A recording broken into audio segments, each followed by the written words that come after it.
ये सब नहीं कर रही होती थी, ये बचपन में तब डॉक्टरी की तैयारी कर रही होती थी और उस दौरान भी इनकी इंटेलेक्ट, इनकी चेतना बहुत दुरुस्त थी।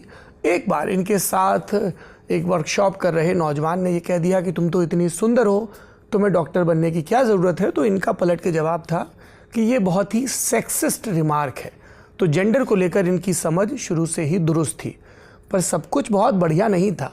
निहायत ही गुंडा किस्म की लड़की मार धाड़ करके अपने कॉलेज की, स्कूल की कैंटीन के काउंटर पर पहुंचना, गोया वेफर्स जो वहां मिल रहे हैं उस पर सबसे पहले इनका हक है।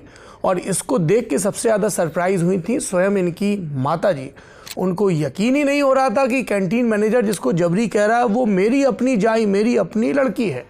लड़की को और भी तमाम कलंदरियाँ आती हैं ढिशुम ढाड़ के अलावा, मसलन भाषाएं सीखने का शऊर। उनकी मातृभाषा सिंधी है, वो हिंदी बोल लेती हैं, अंग्रेज़ी बोल लेती हैं। खुद उनके शब्दों में कहूँ तो वो सिंधी से ज़्यादा बेहतर तेलुगु बोल लेती हैं, तमिल भी बोल लेती हैं। तो भाषाएं सीखने का शऊर है। स्टंट वगैरह खुद करती हैं, डबिंग वगैरह खुद करती हैं। थिएटर के दिनों से ही उनके भीतर एक किस्म का अनुशासन आ रखा है। ये तो हो गई अच्छी अच्छी बातें। अब थोड़ा कड़वी बातों की तरफ भी आते हैं, क्योंकि लोगों को, एक बड़े वर्ग को ऐसा लगता है कि ये जो हैं ये अपनी शक्ल सूरत भर हैं, इनको बहुत सारे तमगे दे दिए गए हैं। कुछ जिनके साथ शी इज़ फाइन, कुछ जो इनको लगता है कि इनको एक किस्म की बॉक्सिंग की कोशिश करते हैं। कोई मिल्की ब्यूटी कह देता है और फिर कोई दूसरा इस लॉजिक को और एक्सटेंड करके कहता है कि आप मिल्की ब्यूटी हैं तो आप पौराणिक किरदार कैसे कर सकती हैं, आदि इत्यादि। जबकि उन लोगों को नहीं पता है कि इनके दिन की शुरुआत शिव के अभिषेक से होती है।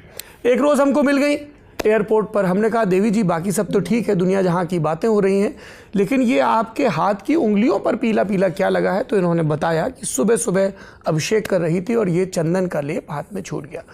कई कारोबारी प्रवृत्तियां भी इनके भीतर पाई जाती हैं, ऐसा विद्वानों ने कहा है।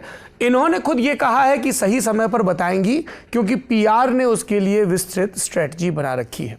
Guest in the news room में आज की हमारी मेहमान हैं वो जो जितेंद्र को इतना पसंद करती हैं कि इस इंटरव्यू के लिए उन्होंने जितेंद्र की आवाज़ धारण कर ली है। ऐसी जिन्होंने अपनी तमाम प्रतिभाओं और तमाम सुंदरता और तमाम काम और तमाम बुद्धिमत्ताओं के बावजूद जिस एक चीज़ को सबसे ज़्यादा बचा कर रखा है कॉफ़ी से इतर, वो है इनका सेंस ऑफ ह्यूमर। ऐसी बेहद खुशमिजाज, बेहद आध्यात्मिक, बेहद कर्मठ। और तारीफ करनी है, रुक जाओ यहाँ। I think we're done with the interview.